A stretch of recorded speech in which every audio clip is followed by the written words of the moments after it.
right, welcome to Meade in the Middle. We've got two new guests here. My first new guest is a husband and father of two.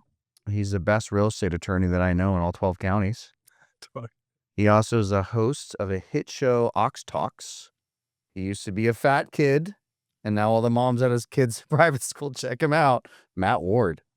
How you doing? What's up, man? How are you? Good to be You here. were never fat. He was never fat. I was a big one. He's a fat kid. I was a When you were a kid? no. But now look at him. In 2018, December 31st, New Year's Eve, I have a picture of myself. I was pushing 280. What? You were Yeah. fat. I was at Masters with my wife and my kids. And I looked at myself. The next month, I said, "Yeah, I changed." Really? That was like the point, right? I just said that enough's enough. Yeah. And now you're 210, right? I'm about 210. Yeah. That's a lot of weight, man. And our next guest, he's my only older brother. He's also a local attorney, and the hit show Better Call Saul was actually based on his life. Not a lot of people know that. He's terrified of seagulls at the beach, and he loves to eat butter from spoons. James, you can't take me down, Chickalese. But, I ate a lot of, I do. I eat a lot of butter. I eat a lot of fish oil and olive oil every day. Yeah, I do a lot of that, man. Yeah. It's good for the joints. Fats are good for you. What's that? Fats are good for you. I mean- People claim it's all the whole, stuff. Tell him. I like to start the show with conspiracies that came true. Ugh. And I know you guys don't want to do this, but this one's an easy one. All right. Eggs are now good for us again.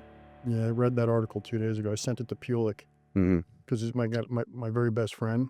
He won't shut up about his high cholesterol. Back in New Jersey, he's like, I got cholesterol. I'm like, all right. And he won't eat eggs. So it turns out eating eggs high in cholesterol has no effect on your cholesterol. I believe that. Eggs have always been a superfood, right? I mean, Show the food pyramid. So I remember growing up, and even like 4 years ago, I love eggs, but I knew I was doing something bad. So I'd have an egg. I'd be like, I got to limit this. Maybe 1 or 2 eggs. Look at where it is in the food pyramid. So the best thing for us to be consuming is sugar, right? It's breads and pastas and crackers and all this stuff that's processed. Bread and everything is actually not good for you. White bread's horrible for you. Horrible. And look at the bottom of the pyramid, right above oils and sweets, you got steak, eggs, cheeses, stuff like that. I mean, this has been fed down to us, and it all started with the food industry lobbying Congress in the 1960s to push their agenda to move their product, mainly cereal. So the whole cereal thing, we used to eat eggs and bacon and everything as kids. And then in the 1960s, they started pushing cereal as a healthy breakfast and placed eggs as bad food, right? Not good for you. You should limit the intake. And it goes into just like how everything in our world seems to be shaped by, private companies interfering with our elected officials to push an agenda that makes them profits, right? And it's not just eggs. It's like everything. I blame the noodle companies, right? No, I mean, honestly, right? Growing up, how much, cereal, Captain Crunch, Apple that was the Jacks, all deal. that crap. Yep. Kids don't have it today. Saturday morning cartoons, I would get up and I'd get myself a bowl of cereal and turn on the cartoon. We had Frosted Flakes. Now my mom would cut up a banana in the Frosted Flakes. This is in the 70s. Yeah. But we had Frosted Flakes every morning. You look at a box of Frosted Flakes, the sugar content in those things and the carbs and the one bowl of Frosted Flakes, right? But for some reason in the 70s, the kids were not, I don't want to sound brutal, but it's just different now. Somehow we didn't get like 250 pounds. So maybe they've changed the composition of some of the stuff, but it's still too many. fat. I didn't know. Talking about chubby. I didn't know too many fat kids when I was. No, that's what I'm saying. I'm thinking of one kid. I'm not going to say his name, and he was a lard ass. He was a kid from around the corner, and he was always had something in his mouth, and he just didn't exercise. We'd make fun of him. Other than that, I didn't know any fat. I agree. Now that's the rule, that's the rule, not the exception. They're all. Is it really, or are we just kind of? I don't know. Well, how'd you lose your weight? You lost all your weight? Well, I'm talking about the 70s, man. Oh, I mean, you. Oh, How did you lose your weight? portion control. There are fats we talked about earlier. There are fats that are not good for you. Yeah. Like you load up on salad dressing.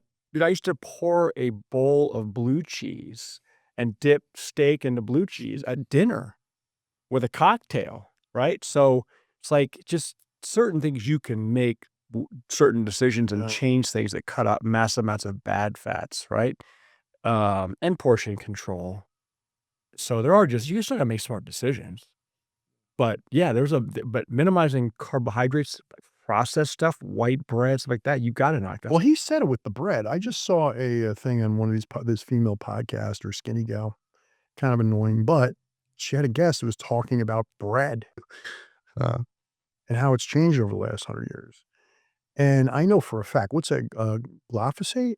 Or is Is it- that, yeah, they don't allow that crap in Europe. in Europe. He actually, my wife buys those einkorn berries, and I sprout them, and then we grind them up, and that's what we use for our bread. And I'm able to now eat bread without like getting all inflamed. I wouldn't get like really bad dandruff and bad, like, even around my eyebrows. I would get real flaky skin if I ate too much like white bread or pizza. Interesting. Pizza, pasta, all this stuff I love and we eat all the time. But my daughter and I, we get upset stomachs, right? We get bowel issues, all these issues when we eat pasta. Nick, We were in Italy for what, 3 weeks, nothing. and then we're in Switzerland for 3 weeks.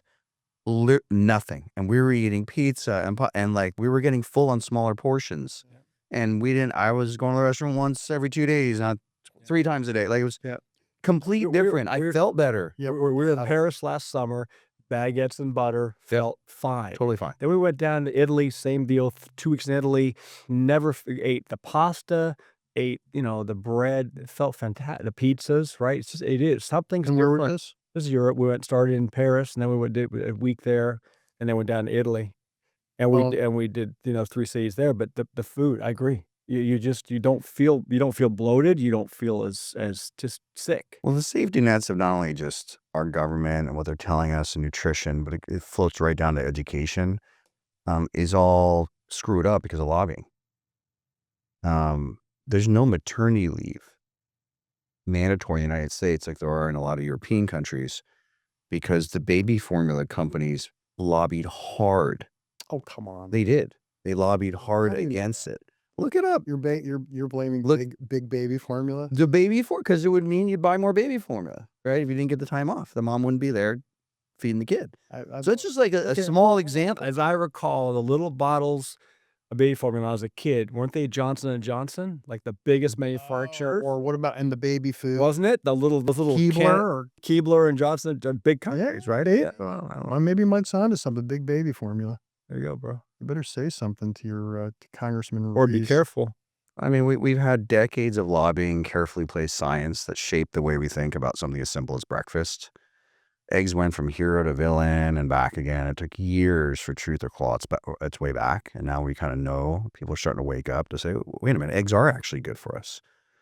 But here's the thing. If the food we eat can be steered by powerful interests, what about the money we use? Not What? just prices or inflation. Did you just go from food Yeah. to money? The money is like everything. Matt want to talk about economics. So like, well, let's just start with our money. Well, look, first off, think back to steering what you eat. You could eat what you want to eat. Now, if you watch, the mainstream and listen to what they say to you, and you make decisions based upon that, fine. Otherwise, why are they steering you? People have freedom of choice, right? If you want to eat eggs, eat eggs. I've never thought eggs were bad for me. I don't care. I eat them. I've always, for a long time. worried about it. Never worried about that. So, and you read, there's huge, real positive attributes to eggs, for example. So again, I think the population as a whole is pretty gullible, and whatever. They're the ones that go and eat cereal every day and think that being on a vegan diet's the way to go. And you ever seen a vegan before? See how they look? Yeah. Stuff like shit, dude.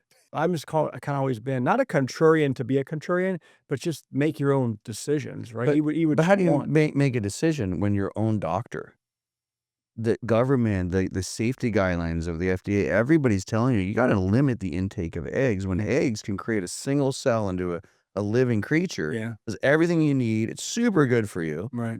It doesn't cause heart attacks. Sugar does. And the shit that gives you sugar, Sugar's enemy number one. sugar is the fucking breads and the pastas and orange juice in the morning. Juice up the kids on orange juice first thing in the morning. Orange juice is the worst thing you can put in your body.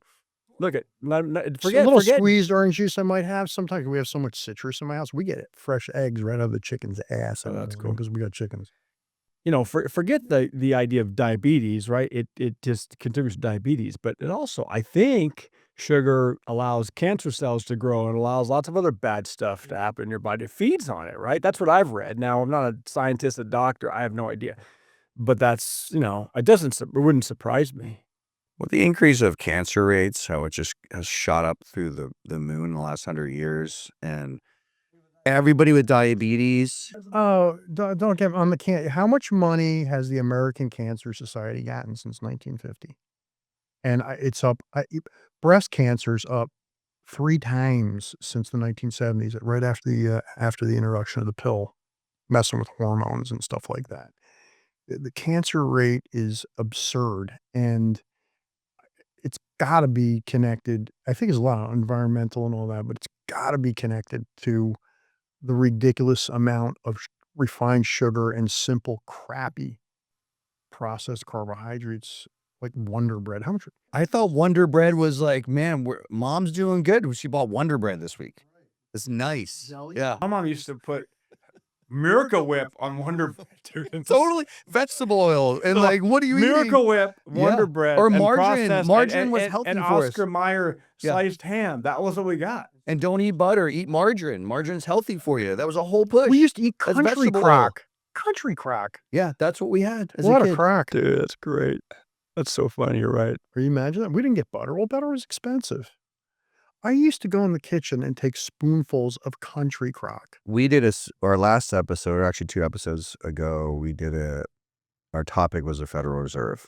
I don't know if you guys saw the episode, but ever since then, I kept digging into just banking in our country, and usury with interest. And I have a lot of property, and I've got, $60 million in loans, right, on my various properties. So I pay a lot of interest.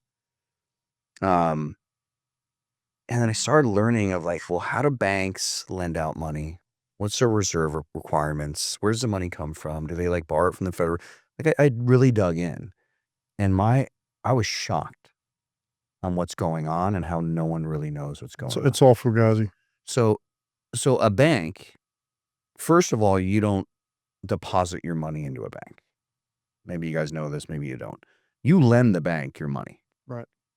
So A, why are they calling it a deposit? So right away, I don't trust the entire institution from the get-go because you just didn't take a deposit. I lent you the money. Well, I mean, you're depositing with them, so they're going to lend out at a rate. No.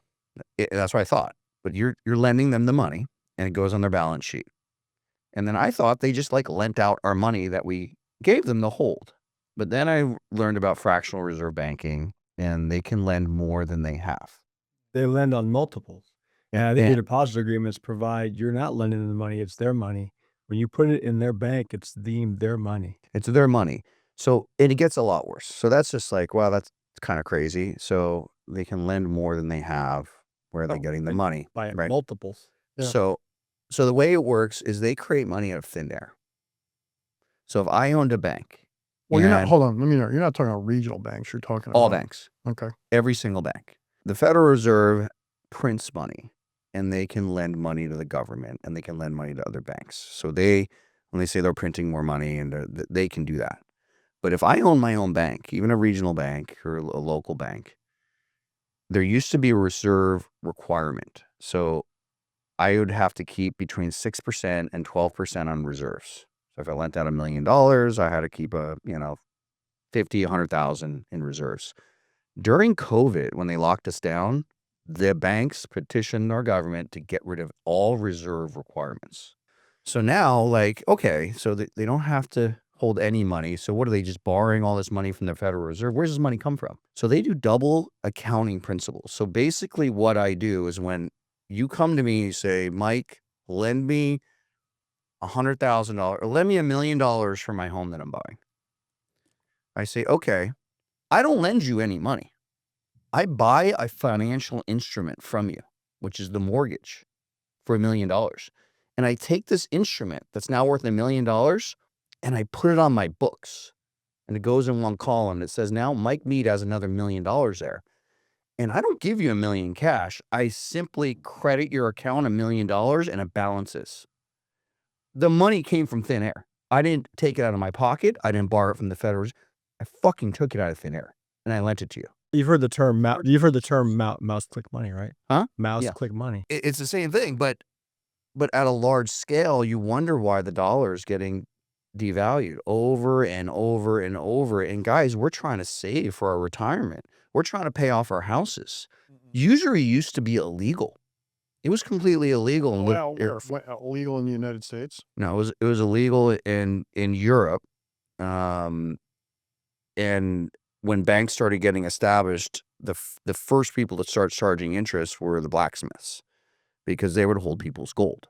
You would go down there, they'd strike it, and they'd hold it, and it's better just to. So you're talking about like the German blacksmith guilds? Yeah, but way back in the day, it was illegal to charge interest, and then interest came around, and it sounds reasonable, right? Like if I'm going to lend you some money, I should get some sort of return on my money. Otherwise, you don't lend the money, and otherwise I won't lend the money. Yeah. But here's the problem.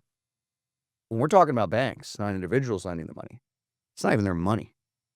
This money is made out of thin air and created through basically a Ponzi scheme. If I did this at my business or in an investment, I'd be in fucking federal prison. Really, immediately. It went Ponzi. You mentioned it before with fractional reserve. It's just absolutely not.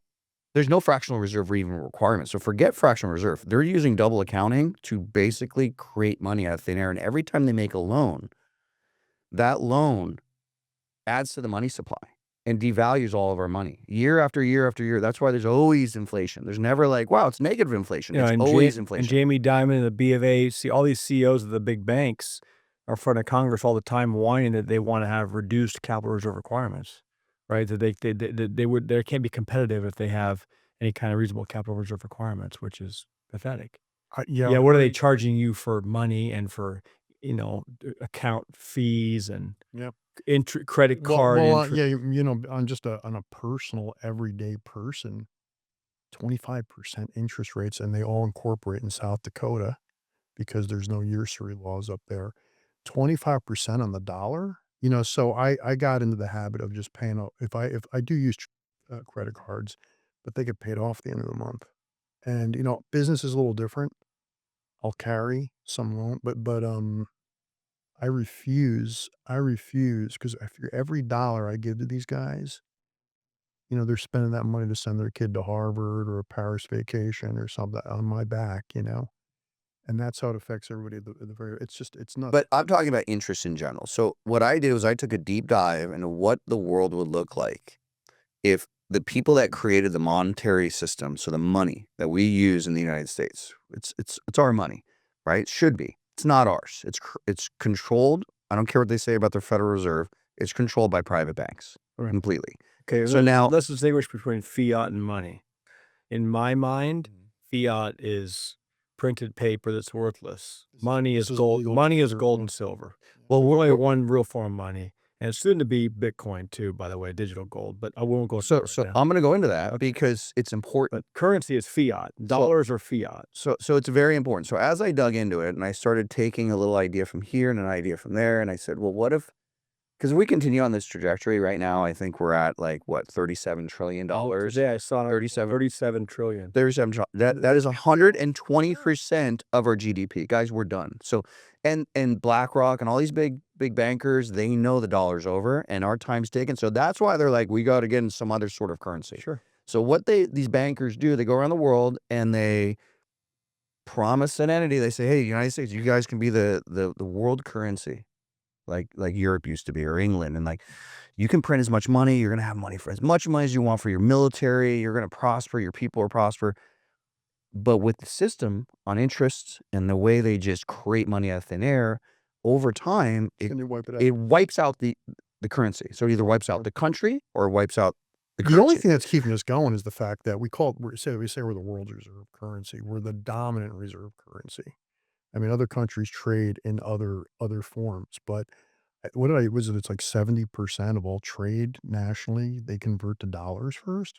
And every time they do that, we make some money. It's because the World Bank and the Federal Reserve and all these guys are in cahoots to say, okay, we're going to continue to prop up the dollar. Maybe it's based on their investments or whatnot. But as soon as they decide, hey, they fucking printed 40% of their currency in a span of 3 years. When that happened, I knew the dollar was done. It's like someone made a decision to say, guys, you don't print that much money in 3 years. Is it done, or is it just It's done. not as valuable Well, as it used It's to done. be? When Nixon took us off the gold standard in 72 or 73, it was the beginning of the end, right? Because the dollar was pegged to gold. And after that time, and they were able just to create dollars out of thin air, back to mouse click money, the dollar, I believe, since 1973, I could be a little bit off, has lost 99 point something percent of its value. Okay. And so, yeah, it's done unless you find a way to disinflate that away. So how do we save America? Well, you're Like, tying this back to the interest issue. no. Okay. Yeah, I'm we're gonna good. try. I'm gonna Yeah. tie it back to I mean, if interest. you're a private lender, you got to get, otherwise there's no sense taking the risk. I know what right? to do. So here's my idea, and I'd love to have you guys. We want to hear your idea. But here's my idea. What's your idea? What's your idea, Mike? You are in the middle. I am in the middle. So what if? And I'm not saying this could ever happen because it never would. But let's say we had the control, the three of us, to change the world, and tomorrow we woke up and the world was different. All right, hold on. So we're like the You're gonna manifest your own reality and just switch to another dimension in the morning. So let's say, all right, we're the triumvirate. yeah, Right, interest is gone. It's illegal to charge interest. The money supply instantly goes to the U.S. dollar and the Federal Reserve. That all gets shut down, and we create a new currency that the people own. It's our money. We decide how much, and we have a limited amount. There's no reason, with an expanding world and expanding population and expanding economies, that the currency should go down. That's like backwards. So let's say we tie it back to Bitcoin or one of these currencies where there's paper and there's also some sort of mechanism to limit. And there's only so much. Now, instead of that dollar that you have in your bank account going down 3 to 8% every year, it would go up as long as you have a strong economy. That's first of all. But then you're like, well, why would anyone lend? Well, why are we charging interest? If it's our money that we created in our system that we pay taxes into, and it's our currency, why the fuck are we paying interest? If I have $1 million loan on my house, my mortgage is around $7,000 a month. My payment would be $2,800 if there was no interest. Because you can't get the loan. No one's going to give you the money if you. I'm against big government, and especially if they controlled like who gets loans and who doesn't. But if the system was the same, where we had private companies that issued our money back to us with no interest, they charged like a flat fee, nothing high, and there was some sort of check and balances. Instantly, I can get a loan at the same standard. I can't borrow if I don't have good credit and I don't have my down payment. That won't just work. the same standards, but there's no interest. That won't work. It will work. All right, so I've got $1 million to loan out, and I've got people who are coming and say, we're more than happy to give you interest if you give us the. I'm more than happy to borrow a credit card. Use your credit card. You're borrowing money. I'm more than happy to borrow that money in the short term to pay for something. But hold on. But if I've got $1 million to loan and I can't charge interest, why would I give it to you for some flat, crappy 2% fee when I could use that money to be more productive? Maybe I'll go buy a farm. Increasing zero. There would be zero interest. So if there's zero interest, what happens in our economy? Risk. Everything falls to crap. Well, no private lenders will won't be take any any. velocity. No private lenders going to take There's a no more risk. private lenders. All the lending would come from us, the people, in our currency that's limited. And private companies can be set up to qualify you. So the same system that applies today for a loan would apply there. Now, let's say I say, well, Mike, I did a development where I had to buy some land and I couldn't go to a bank, right? I went to a private lender and I borrowed high interest. I did it. In those scenarios, you'd have to give him partnership in the property or something, or you don't do the deal. Or how about people buy the car that they could afford, or they don't like we live in a credit society where the average American is bankrupt. They just don't know. Hold on. They live month to month. Nobody is forcing somebody to go out and buy a $100,000 pickup. And how am I supposed to conduct business and lend out my money at rate if I can't charge interest? And you're talking about small government. Well, now you're talking about laws where you private individuals can't contract. If I go to him and I say, hey, I need $1 million, and he says, all right, 25%, and I'm okay with that. I'm okay with that. That's not me. If I can't pay it back, you can come break my legs or whatever reason to do. But then there'd be a difference between a private lender and the banking system that we have today that creates money out of thin air. So if there was an agreement to say, okay, you can charge interest, But there is this mechanism where it's our money coming from our money supply. And you want to go to college, or you want to buy your home, or you even want to buy an investment property, I'm qualified, I can go borrow it from our government through these private like banks or whatever, whoever's set up to show that I'm qualified. And I can borrow at 0% interest. If I can't, I have to go over here. He's not pulling money out of his thin air like our banks do through double accounting. He's pulling it out of his damn pocket to lend to me. Maybe then he can charge interest. Hold on. That would be fun. What do we do? What do we do to get? So we're all three of us are in charge. There's one more step too, by the way. Well, I'm confused because you said all three of us are in charge. and We have are, to yeah. sit down and hammer out a plan. So this is our plan. So what is the plan? I think there's one more step. So right now, look at the amount of debt that's held. The majority of that debt is held by the Federal Reserve, which is supposed to be this nonprofit entity that's never been audited. And they hold all this debt. When the 2007 crash happened and they bailed out the banks and everyone fucking lost their homes and fucking properties, and I had clients go bankrupt. People killed themselves. Kids were getting thrown out of their fucking houses. They bailed out the banks. They took all the bad debt and they put it over here to the Federal Reserve. Yeah. So the Federal Reserve holds a shitload of They've debt. never recovered from that. You realize that? Do you realize that was 2008? I had property up in the high desert. I lost all. I was only. I had my renters paying the entire note every month, except I was $500 out of pocket. I said, no problem. Over a couple of years, I lost all my renters in 3 months, and I eventually had a. Thank God the owner of that property carried for me. I actually gave it back to her. Yeah. But you lost your down payment. You lost Dude, the that $500 property right now is worth $1.5 million. I paid like $425 for it. And after the recession, your properties were $250, right? And it was income producing property. I was actually going to open up a second office up there. But the point is, I bring it up is that it seems like so long ago, but yet we're still being affected by that. Let's get back to your point. Federal Reserve. You said the Federal Reserve holds the debt. You understand the Federal Reserve is a private bank.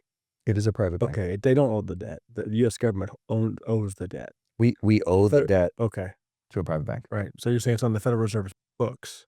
The Federal Reserve Bank. It's not their debt. It's taxpayer debt. It's taxpayer debt. If you break it down per taxpayer, $37 trillion, it's a huge number. It's like double six figures or something, as I understand.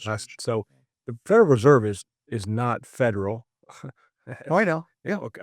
Yeah, there's a whole other show about like how that's a complete scam. Did they come up with the name Federal Reserve back on Jekyll Island, or did they? They did. They created this whole system where the average man would be like, "Oh, that's good." On And the like other literally, hand, on the other hand, let me say this: it's not the first central bank that was ever created in a great nation. I mean, Napoleon created the Bank of the Republic or whatever it was. did the bankers own it or did the government own I it? don't know. The people own it.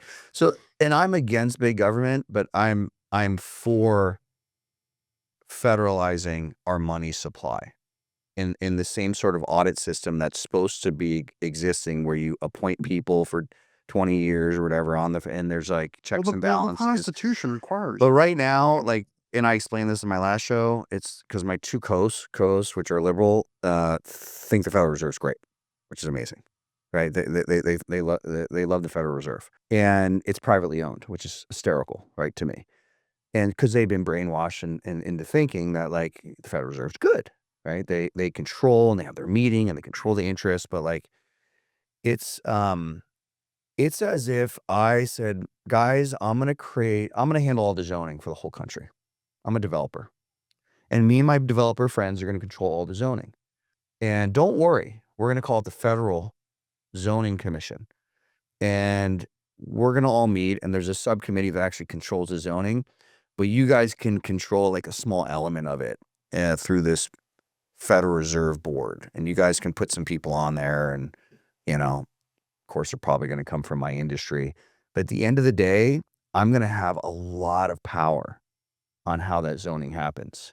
Do you know how much fucking money I would make as a developer?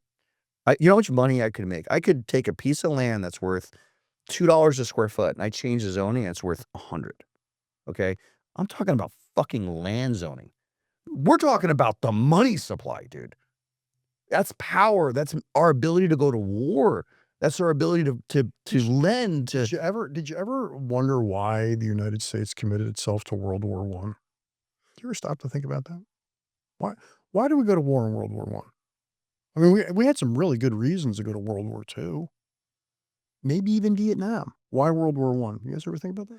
Well, because the war machine is a profitable enterprise. Well, that's part of it, but J.P. Morgan had loaned so much freaking money to the British and the French. J.P. Morgan, do you know how wealthy this man was? Him and his house, we think of the big banking houses. He had loaned so much money to the French and British, and they were losing. And then Russia quit the war. And what happened His right? man was What the happened Secretary right of- before World War One? Yeah, A year before. Yeah, and the Federal Reserve was Hoover, established. who ran on an anti-war platform. Was it Hoover? Yeah. All of a sudden changed. Well, we have to commit 1 million. We lost that. How many men did we lose in World War One? 100,000 for what? To protect them. Germany was not much different than us. They were not. Nicole, how many soldiers in the U.S. lost their lives? I'm going to say 110. More than that. 110,000? Has to be more than that, man. No, I'm going to say roughly 110. In World War I don't know One? why it's sticking in my mind. But the That's it? Germans a were little not scuffle. the Germans of World War II at this point. They were an advanced. I mean, they had the Kaiser, but there was no reason to pick the side of the French and the British over the Germans. It was because somebody was about to lose a lot of money. Absolutely. Every war, I think, and this is a totally different topic, but I believe every major war that America's been involved in since World War One was money driven. And that decision was made for us and spoon-fed to us. Spoon-fed to us as something that's worthy of our blood and our coin. Well, maybe. Oh my God, you were right. 116,000. Do you know you can't play Trivial Pursuit with Jim? He'll fucking smoke you. Pretty good. He's really good. Yeah. Not bad. 116,000 guys lost their lives because we had to save the bankers some money. 100%. And I mean, imagine. And how many were wounded? guys, we got to vote on this plan. So far, I think we're in agreement that no interest. All the money supply would be tied to a limited supply. I haven't we agreed to wouldn't have that. No, we're agreeing. And then You're if you federalizing stuff. dude, you have to. You want the money supply in the hand of bankers? Like, what's going on? So, But you're going to take the power away from all private individuals to. no. Private individuals can still lend. They can lend their own money. Oh, with I didn't know interest. that. Yeah. Okay, so you're not taking away capitalism. No. You can still do that. But no, there's one more point that I think you're gonna like.